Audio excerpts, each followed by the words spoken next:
good evening, everybody, or if you're watching, or if you're listening in the morning, then good morning, or some other thing. This is Theology Thursday with me, Ryan, and me, Connor Grubbs. You're off to a great start, Ryan. I'm sorry. I was trying to tell it. We're not starting over. We got to keep it going. Okay, all right. That's part of the fun. It's wow. just trying. Oh my goodness. Okay, so me and Connor are sitting here in my dad's garage. We just got done watching the movie. You didn't have to tell him that. Well, I say it how it is. No, I think we just lost a few subscribers, but let's keep going. We just finished watching a movie, I Can Only Imagine, based off of the true story about the hit song. Wait, you can only imagine the movie that we just watched, or the title is I Can Only Imagine? The title. I can only imagine that the title is I Can Only Imagine, based off the true story of the hit song I Can Only Imagine by the band Mercy Me. And I can only imagine. Don't know the rest of the words. Yeah, we're not here to sing. Explain the movie. Give a synopsis. Okay. That's what you were doing before I interrupted. Yeah. So it's a movie about how the song came to be, but it really tells the story about the writer of the song named Bart. Bart something. I can't remember his last name. Millard? Yeah, I think it's Miller, I think. Millard? I don't know. Bart Miller. Bart something. And let's fact check. Fact check time. Yeah, show me the car fact. I don't know how much spoilers we should do for this movie. It's a true story that happened over 2 decades ago. So okay. Yeah, it's Bart Millard. Okay, Bart lead Millard, singer of Mercy Me. It tells the story from his childhood onward. He grows up. His mom runs away from the family when he's a child, and his dad is abusive, and that's the reason why his mom runs away.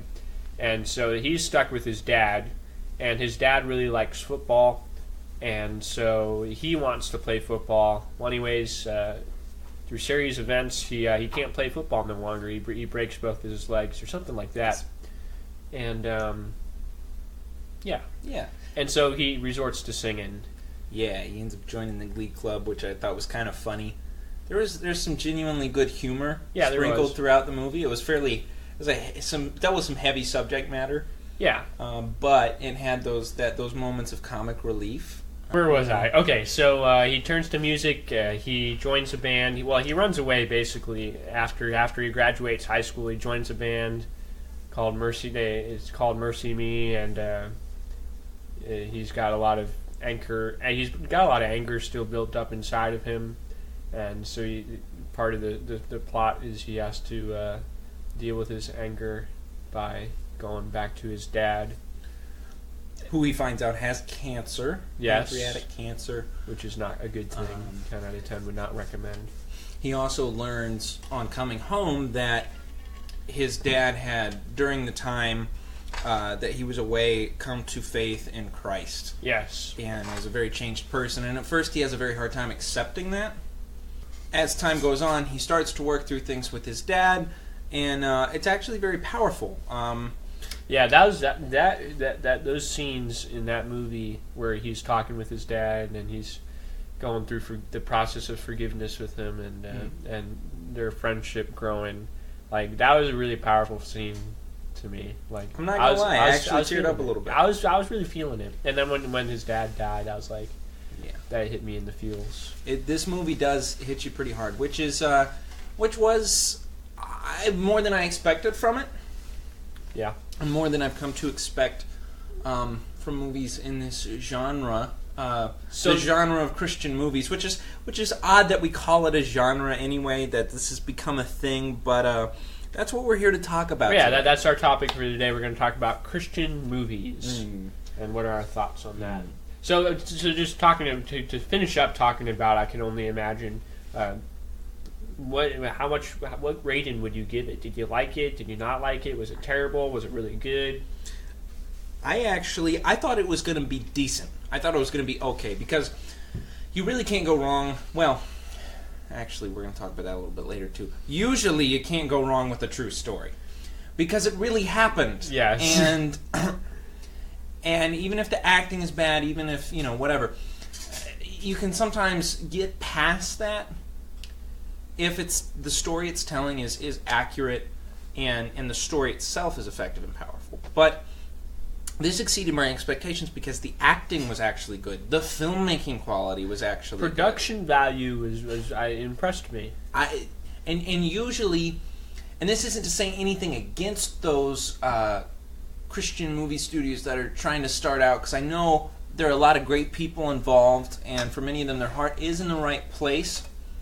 But sometimes the low production value can distract from the message of the movie. Absolutely. It takes you out of the story because you're too busy thinking about, wow, that person doesn't know how to act, or wow, you can tell that they filmed this on a really cheap camera, and it does distract from.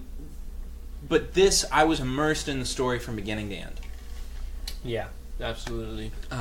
My only critique of this movie would probably be, I felt like it could have ended a little sooner. To me, the ending dragged out just a little bit. I would have loved for him to get on the tour bus. He's packing up his stuff from the house after his dad passes away, and the guy's like, welcome back, the other guy in the band, and he jumps on the bus, and it drives off. And I would have loved for the song to just start it up right then and there, and the credits to start rolling. Now, some people may not have liked that conclusion because they wanted to see him get back with the girl, and they wanted to see the band make it big time. But to me, some of those like text stuff that pops up at the end as the credits are starting, let's say, Mercy Me released it, it went, triple platinum, all of those facts, you could have just thrown those up there, because most people already know, and kept the movie going, because I felt like for the ending to be them reaching success as a band and him meeting the girl took away from the emotional weight of the ending being that redemption story between him and his father. I felt like they should have ended it on that note and had the audience walking out with that as the main conclusion. Because ultimately I felt like the story was more about that than it was about the band's journey to success. Right, I kind of agree with you. I do think that the story is really more about his relationship with his father and how that led to him writing this song. And I do think that the ending, I don't think we should gut out the ending totally, like leave it where you said they should leave it, but I think they should have modified it at least a little bit to take the focus take that more away from the ending that actually did happen and put it towards more the I don't know. I'm going somewhere with that, but I just kind of lost it. Yeah. Yeah, but you know what I'm trying to say. I hear you. But, I mean, overall, Dennis Quaid plays the father. Absolutely incredible. And then, of course, the lead. I don't know the actor's name. This is the first thing I've ever seen him in. His name's Bart. Well, that's the person the movie was about. I'm talking about the actor who played Bart. Bart. Whoever he was. Really good. So, what are your thoughts on Christian movies in general, though? And I feel like before we lose all of our listeners, we need to clarify this, give this preface. We understand that there are many well-intentioned and great people behind a lot, if not most, Christian movies that are coming out. Yes. We understand that cheesiness in a film, or even low production value, does not take away from how God can use that. And I know people personally where Christian movies have been a great part of their ministry, have been a ministry to them, and it's been an important part of their life. Yeah, I am reminded of the saying, God could draw a straight line with a crooked stick. Mm-hmm. And Christian movies, many times, are crooked sticks. They fall in the crooked stick category often. That being said, we're not putting anybody down because of that. I do want to talk about Christian entertainment in general, and what is the motivation behind it? What is the intention behind it? So I think that there's several things that could motivate somebody to make a Christian movie. One is money. You notice that Christian movies usually have very low budgets, and you could tell. But lots of people come out to see Christian movies. I mean, the theater that we were in was, I'm pretty sure it was packed, right? Yeah, absolutely. And church youth groups go to Christian movies. All those middle-aged Christian moms go to see the movies. I think that Christian movies hit a big target, and you can make a lot of money from doing a cheesy Christian movie. I don't know the actual statistics on it, though, so I may be wrong. Which we're about to talk about. But yeah, I think Fireproof was the first big breakout Christian movie. Yeah, you got Fireproof, and then you got like Courageous. That was another big Sherwood one. Pictures. They were kind of the pioneers in Christian filmmaking. They started it out of their little church, and their first movie is absolutely terrible. Just the quality in general. None of them knew how to act, and you could tell it was filmed on a really cheap camera. It's a movie called Flywheel about a used car salesman who, elements of the story I think are great because he ends up going back and paying all these people back after he comes to Christ. These people that he cheated.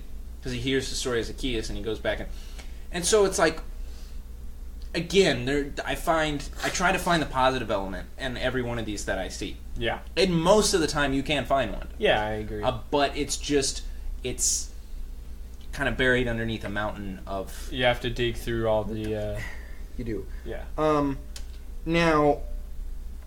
Currently, and this is opening weekend for this movie, and also opening weekend for Tomb Raider. Currently, which we did review on Sloth Talk. Yes, Sloth Talk official. Go subscribe. Currently, I Can Only Imagine is number 3 in the box office. Wow, this weekend, and that is above Tomb Raider. Wow. Which the only things beating it is Black Panther continuing to dominate the box office at number 2. That's a Marvel movie, so that's going to happen. And I forget what else they had. It might have been A Wrinkle in Time or something, but it doesn't matter. It was, Disney movies, big movies you expect to make a lot of money. Right. We're ahead of it. And I Can Only Imagine is currently sitting at number 3 in the box office, and that's only counting the sales for Friday. We're currently recording this on Saturday, and not all the numbers have come in for today. So that's not even the entire opening weekend sales. Christian movies in general, like you said, tend to not cost too much, but make a good return. And it's a similar thing with, ironically, horror movies. Right. That's why horror movies continue to come out, and horror movies continue to be really cruddy. Right. And you find like a new Paranormal Activity movie every 3 months because it takes them so quick to make. They're so cheap to make. Right. They could film it on an iPhone and just put it out there, and they make tons of money. People go for kind of that thrill. And what you're finding is people have become more and more open to Christian movies, which is why rather than seeing one just from Sherwood Pictures every 4 years, we're going to see 3 within this month, including I Can Only Imagine. In a couple weeks, God's Not Dead number 3 and Paul, the Apostle of Christ are coming out. And I just saw Samson. And you just saw Samson. So within just 3 months, that's 4 major Christian movies that all make it into at least the top 10 of box office. Yeah. People do go to see these movies. And you'll even find in secular entertainment and all that stuff, because a lot of secular actors are turning over to these movies to be in them because they're making a profit. You find a lot of people would rather turn to uplifting faith-based films. I also want to mention another movie that opened this weekend that I Can Only Imagine beat, which is kind of interesting, is a movie called Love, Simon, which is a coming-of-age movie about a homosexual teenager. And so people are raving about this movie. It's a big deal because it's the first movie in its genre, a teen high school romance movie, that deals with this subject, like a major Hollywood film. Yeah. And it's at number 6 or 7 right now. Yeah. And I Can Only Imagine it's at number 3. So you find this is the secular movie-going audience choosing to go see these movies over the other ones. It's surprising that we tend to think that what's controversial or what's edgy is what's going to sell.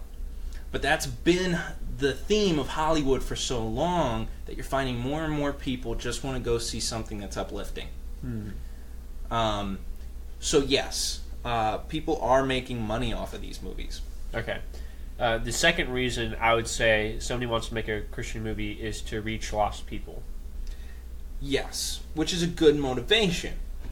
The real question you have to ask yourself is, do these movies effectively reach lost people? Yes, and I think this becomes the issue with Christian entertainment.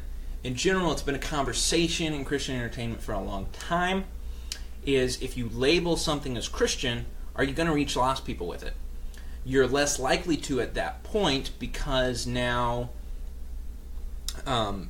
it's a Christian song, it's a Christian movie, so it's for Christians. Right. So Christians, people who are already of the faith, are going to go see it. Right. Now, they might bring their friends and whatnot, and I've heard stories of people coming to faith at Christian movies. But it does beg the question, if you put that label on it, are you going to reach as many lost people? And you say, I think that the answer is no. I don't think you'll be reaching as many people as you can. That's just my opinion. I could be wrong on that, obviously.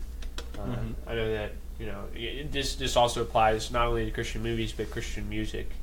Correct. And I know that we can look at Christian rap music like Lecrae and Andy Mineo, and Lecrae even talks about how he doesn't want to call his music Christian music. He's just he wants to say that he's a rapper who's also a Christian, and he's doing that so he could reach more people, I think. Right, it's just an interesting topic because I think there's a fine line because, okay, we want to market it to everybody. We want unbelievers to feel comfortable seeing this as well, that this is for them too. But then, is to deny having that label of Christian on it, are you trying to hide the fact that you're a Christian? Are you trying to veer away from that? So that's some people's take on it as well, is that it's actually hypocritical of you to be like, yeah, well, I don't, that you're ashamed of that label. Right, Lecrae gets a lot of flack for doing that. A lot of people think he's a sellout because he got to a point where secular artists started to notice him, he started to get into that circle, and he said, I don't want to be called a Christian rapper. Now, I'm not saying anything about his intentions, I'm just saying that some people perceive it that way. So if filmmakers were to do the same thing, people are making these faith-based films, would you have the same outcome? Now, it's interesting because to me, the trailer for I Can Only Imagine spoils the whole movie, which, like I said, it's a true story. It happened a while back. A lot of people already know this story. He's been sharing it at all the concerts for years. But for an unbeliever, somebody who's not a churchgoer, who's never heard of the song I Can Only Imagine, and they see the trailer for this movie, and it doesn't mention God in it, I would think the trailer is compelling enough to go see it. You got Dennis Quaid, a pretty high-caliber actor. He's doing a good job. You go watch it, and the movie's actually compelling enough, intriguing enough, the production quality is good enough that you actually sit through the whole thing and end up finding a really powerful, true story presentation of the gospel. Right, yeah. Now, there was no scene, and a lot of Christian movies have this scene, where a character literally sat down with another character and basically gave them a sermon. Yeah, that happens a lot in Christian movies. Point A, B, and C. There was no scene where that happened, yet I found it a lot more effective than movies that have that scene. I think that the perfect example of this in this movie was the scene with him and his father, and the how their relationship changes. And it was such a great example of how filmmaking can be used to show this specifically. Because if you're just putting a little sermon inside of a movie, then you're not making a movie that shares the gospel. Right. You're not showing that filmmaking itself as an art form can be used to do this. Right, I think you used the right word. It's an art form. As an art form. In this movie, the moment that I felt most powerfully showed the gospel had no dialogue whatsoever. It was a visual moment. And that's key to filmmaking.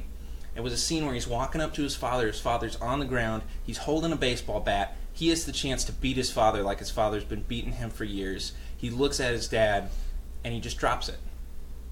He has the chance to get revenge, but he decides to forgive him instead. To me, that was the most powerful moment in the entire film. And we know why he does it too, right? And I think it makes it very apparent in the film that Bart is a Christian. He goes to church, and we understand that what the gospel is. There was a line, something to the effect of, "I'm only able to show this kind of forgiveness because God first forgave me." Right. Which for me is how I came to the faith too. Is other Christians showing me this kind of forgiveness that in my mind didn't make sense. So yeah, very powerful. But I want to address a particular studio, and I'm not here to step on any toes. He's going to step on toes. Because I want to say, last year they released one of my favorite Christian movies.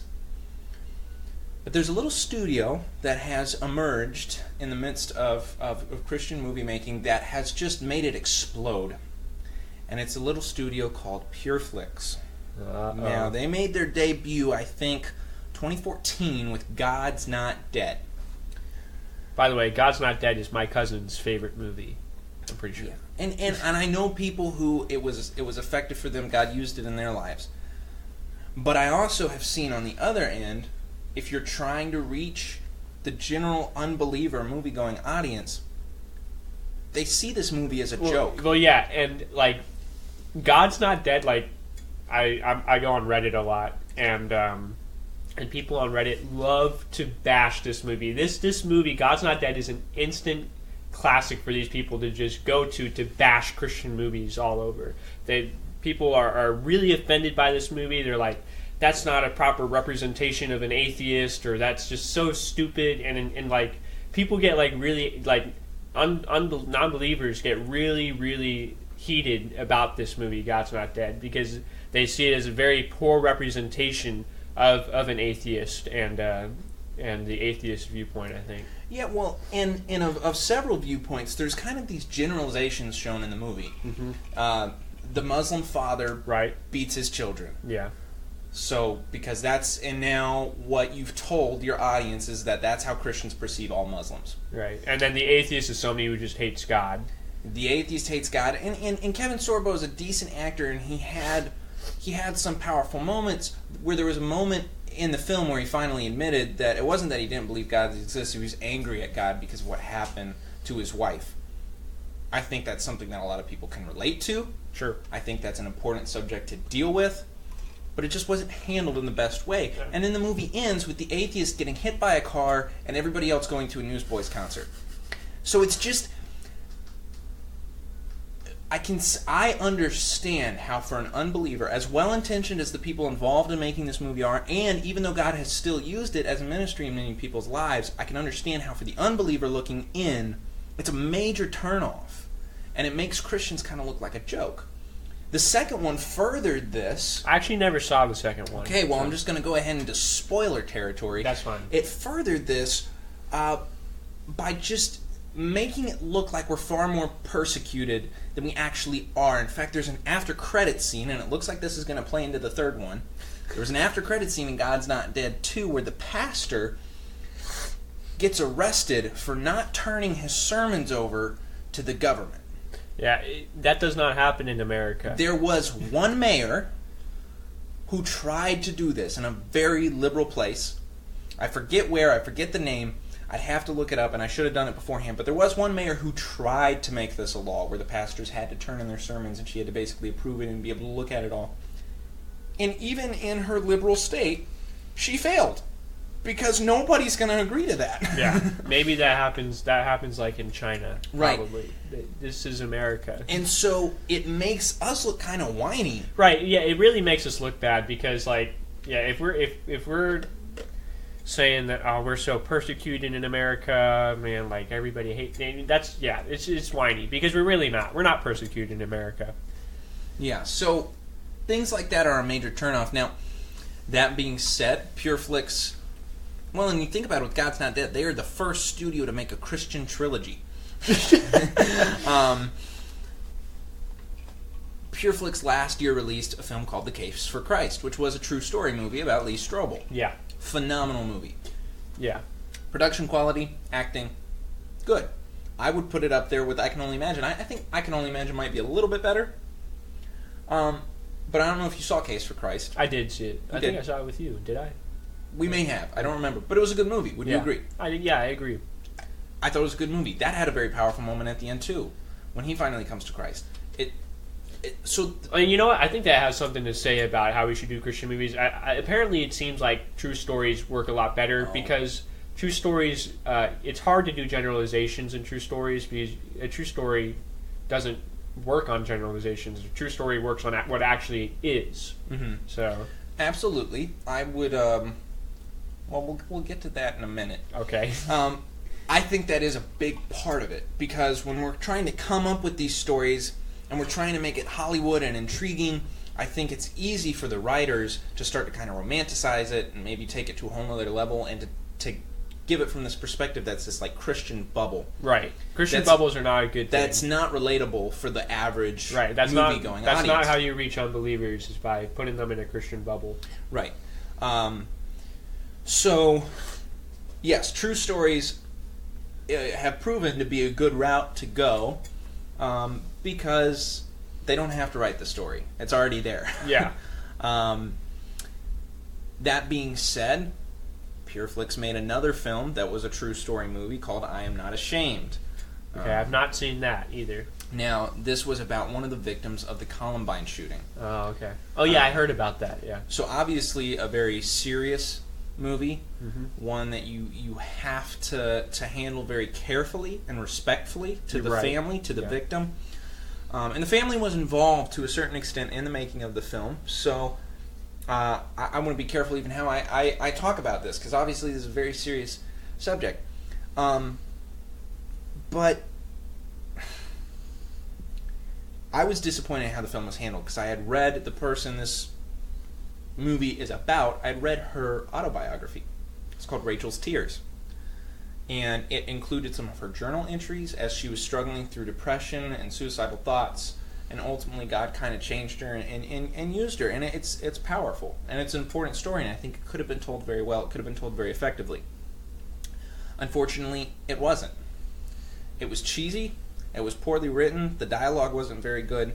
And it waits till the last 5 minutes to deal with the whole Columbine thing. What actually happened. And of course, that part is extremely heavy. Right. Very emotional. And really hits you. But the movie up to that point was,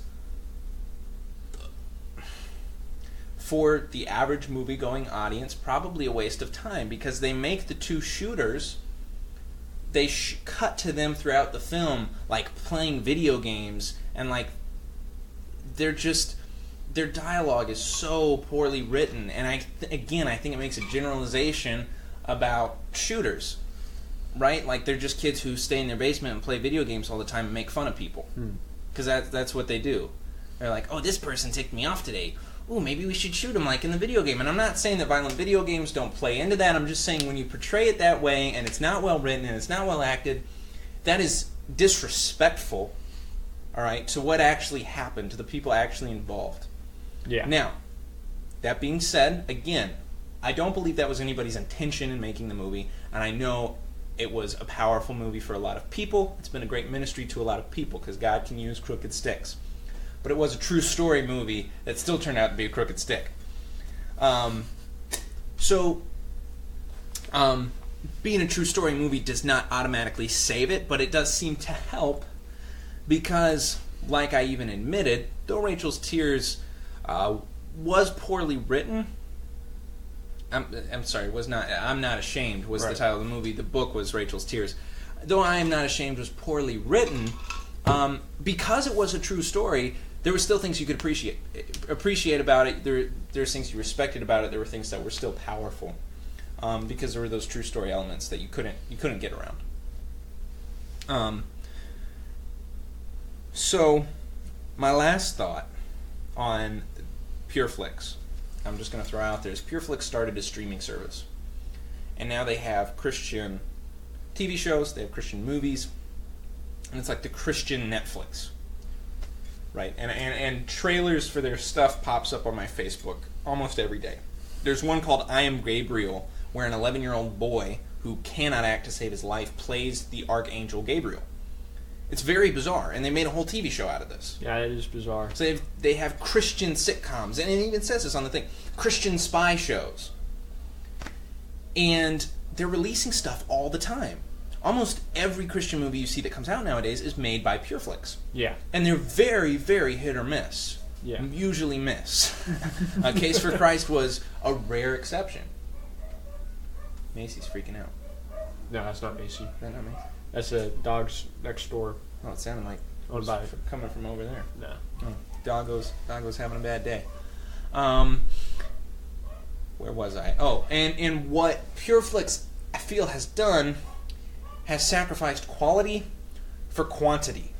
They just want to get a bunch of stuff out there, and it's not very good. And I think that probably shows that maybe they might be in it for the money. Right, and that's my fear. It feels very fake. It feels very inauthentic. And do we really need a Christian spy show, a Christian sitcom? Because now you have Christian sitcoms and Christian spy shows that are marketed as such on a Christian streaming network. You're not going to reach any lost people. None of them are signing up for PureFlix, to watch the Christian spy show that just popped up on their Facebook app. You are cornering the Christian market and getting their money. And look, if it's a blessing to you, if you enjoy it, I'm sorry, but in everything we do, here's my point, and I'm not accusing anybody of anything, but here's my point in all of this. In anything we do, especially bearing Christ's name, we need to check our motives first and foremost. Yeah. Why are we doing it? What is the ultimate purpose?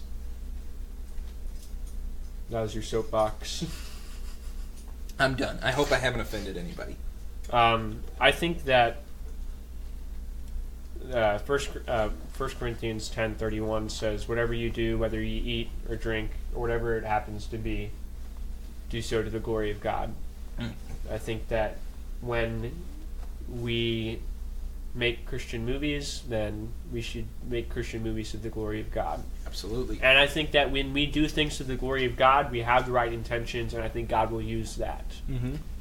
One of the ways we could glorify God in our movie making is by having quality production. Right. We could glorify God by having a well-produced movie.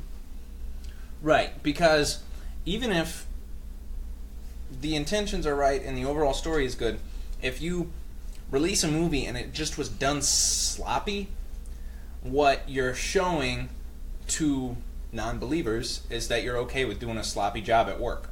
Right. You know what it reminds me of? It reminds me of putting a Christian bumper sticker on your car, and then you drive really cruddy. Yeah. And you're like flicking people off, and you're honking at everyone, and you're... Right. You're not being a good witness, right. I think. And maybe that can apply to making Christian movies. I mean, if you're going to make a movie and slap Christian on it, do you really want it to be a crappy movie? Yeah. I don't think that'd be a very good witness. No, but there's this whole culture of Christian consumerism and Christian products, and I think we need to veer away from that. We need to be careful about that. Another thought, I wasn't going to go here, but I think... Uh-oh, you see... there's a couple movies I think of that aren't technically Christian movies that I think portray powerful representations of the gospel even more effectively than some of the Christian movies that have come out. Okay, and actually, I agree with you, and I've thought about that too. And I will name a couple of them. All right. Two of them are Denzel Washington movies. I love that guy. One is The Book of Eli. Right. The Book of Eli, I don't want to spoil it for anybody, but you should really watch it. But one thing that is not a secret of the movie is they're protecting this special book, which is the Bible, and it's the last one on Earth. And our lead character says towards the end of the movie, he has a moment where he looks to the other character and he says something to the effect of, I don't remember word for word, but I've spent my whole life trying to protect the Bible that I forgot to live by what it said. That's a very powerful statement, and I think it's true for a lot of Christians. We want to defend God, we want to defend God, we want to defend God. Apologetics is important, but God doesn't need us to defend Him. Right. So we're missing actually having that personal relationship with God because we're trying to defend Him the whole time. And this movie powerfully portrayed that message, a message that's important for a lot of people that are caught up in the Christian bubble. In this kind of taking our swords out to go on another crusade sort of thing. Another Denzel Washington movie is a Robert Zemeckis-directed Flight. Not a Christian movie at all. And both of these movies have things in them that could have done without. But Flight has a moment where, to recap the story, Denzel Washington plays a pilot in the movie. He gets on the plane drunk one day. They have a malfunction with one of the engines. He ends up doing this crazy stunt, flipping the plane around, and saves a bunch of people's lives. Now, even though he saved a bunch of people's lives, he was drunk. So he could go to jail for pretty much the rest of his life for piloting the plane while intoxicated. Right. And it becomes this big trial, and it shows him trying to give up drinking. And it really is about his battle with alcoholism. There is a moment where he's finally kind of broken free. He's in a relationship. Things are going well for him. He's kind of broken free from the alcoholism. And he's going in to talk to his co-pilot, the one who was with him that day on the train, who has now been paralyzed from the waist down because of what happened. And he goes to the hospital to visit him, finally. And the guy looks him in the eye, and the scene starts, and the guy is like, I knew you were drunk when you walked on the plane that day. And he's really bitter. And Denzel Washington's character is kind of expecting him to just rip into him. There's the sense that he almost wants it, because he's like, that would obviously be how you react. There's this little cross hanging above the bed, and the guy starts like talking to him about his faith. And his wife is sitting there, and he's holding his wife's hand. He's like, I just want you... You think he's about to rip into him, and he says, I just want you to know that I forgive you. And he starts, talking about, Jesus forgave me. I don't see how I couldn't forgive you for what happened. He said, I see this as a blessing. God has used it. And he basically just shares the gospel with him, right? In a secular movie. And you can tell it really affects Denzel Washington's character. And he ends up, after having... It messes him up so much, he can't wrap his mind around it, and he goes and gets drunk again. And but later on in the movie, he does finally work it out by turning himself in, basically, and just going to jail, because he's like, this is the only way I can get sober. But those are two examples of like movies with very powerful scenes that have to do with the Christian faith that are not even Christian movies. So in the vein of like doing things with quality and doing them well, if secular movies that are made by people who aren't even believers are doing it better, then we need to step up our game. Yeah. And actually, I want to take what you said. I want to even extend it even further and kind of throw this idea out there, and maybe it'll catch, maybe it won't. But even secular movies that don't even talk about Jesus, I think, could be representations of the gospel. I think that because we are made in the image of God, and that's true for every human being, He imprints that onto our hearts. And the Bible says in Romans chapter 1 that we know of God. All of us, that's for all of us, and we reject Him. But it is true that God has revealed Himself to us, and we know that who He is. And I think that's on our heart, and I think that could show in our storytelling. You notice in many, almost every movie, some kind of redemptive arc. Absolutely, yeah. And I think that, whatever it may be, the hero, sacrificing himself or whatever it may be, can be pictures of the gospel. Mm-hmm. And I think that it's because that's kind of written on our heart. Right. I don't know, I'm just kind of throwing that idea out there. Well, but and we all have, it shows that we all have that longing in our heart for redemption. Right. Because that's our form of escapism. We go and see these stories about, when somebody's at their lowest, coming back and experiencing redemption. Right. And this good versus evil kind of. And these are all vague, blurry pictures of the gospel. And these satisfy us for a short amount of time, these stories of heroism and sacrifice. But we find our true hope and our rest in the story of Jesus. And so I don't know, I just kind of throwing that out there. It's a good thought, Ryan. Yeah. Do you have anything else you'd like to say before we finish up here tonight? No, I think that's about it. I think that's about it too. Thank you for joining us for episode 2 of Theology Thursday. If you're not offended by what we talked about today, please go tell your friends, and share us on your social media.